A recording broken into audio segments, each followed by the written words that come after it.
سلام دوستان. آیا تا حالا فکر کردین که چطور میتوانیم از نور خورشید برق تولید کنیم؟ یا اینکه آیا ممکن است در آینده تمام دنیا فقط با انرژی آفتاب کار کنه؟ امروز در این ویدیو میخواهیم با طور کامل بفهمیم که انرژی آفتابی چیست، چطور کار میکند، چه مزایا و معایب دارد و آیا واقعا بهترین انرژی آینده است یا نه. پس تا آخر ویدیو با ما باشین.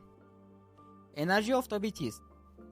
انرژی آفتابی یا سولار انرژی است که از نور و گرمای خورشید به دست میآید. خورشید یک منبع بسیار قدرتمند است که هر روز مقدار بسیار زیاد انرژی به زمین میفرستد، حتی بیشتر از نیاز کل انسان ها. ما می توانیم این انرژی را بگیریم و آن را به برق یا گرما تبدیل کنیم.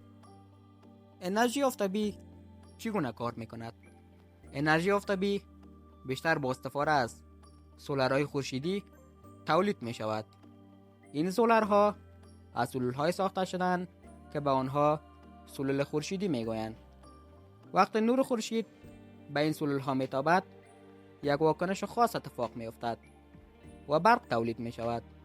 این برق بعداً می تواند خانه ها را روشن کند، موبایل و وسایل را چارج کند، حتی یک شهر کامل را برق بدهد.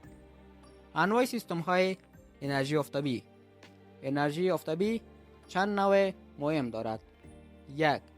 سیستم برق خورشیدی یا فوتوولتیک برای تولید برق استفاده می شود. همین سولارهایی که روی بام خانه ها می بینید. 2. سیستم حرارتی خورشیدی برای گرم کردن آب یا خانه استفاده می شود. 3. نیروگاه های بزرگ خورشیدی در مقیاس بزرگ برق تولید می کنند و به شبکه برق وصل می شوند. مزایای انرژی آفتابی مزایای زیاد دارد. کاملا پاک است و آلودگی ندارند. منبع آن تمام نمی شود، یعنی خورشید همیشه است. هزینه برق را در دراز مدت کم می کند. برای محیط زیست بسیار مفید است. در بسیاری مناطق بدون نیاز به برق شهری قابل استفاده است.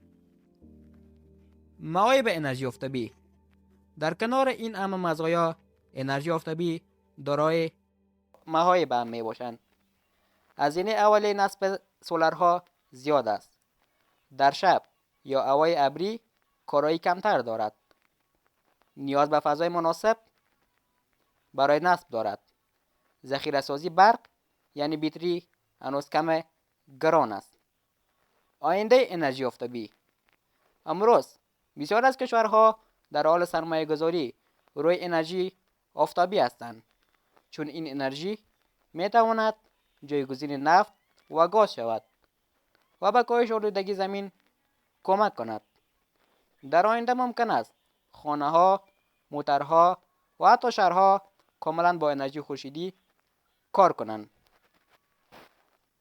در جهان کشورهای وجود دارند که بیشترین تولید کننده برق آفتابی می باشند که از آن جمله می توان از ایالات متحده آمریکا، چین، آلمان و این نام برد. در این ویدیو فهمیدیم که انرژی آفتابی چیست، چگونه کار می کند و چه مزایا و معایب دارد. به طور خلاصه می توان گفت انرژی آفتابی یکی از بهترین و پاکترین منابع انرژی برای آینده است.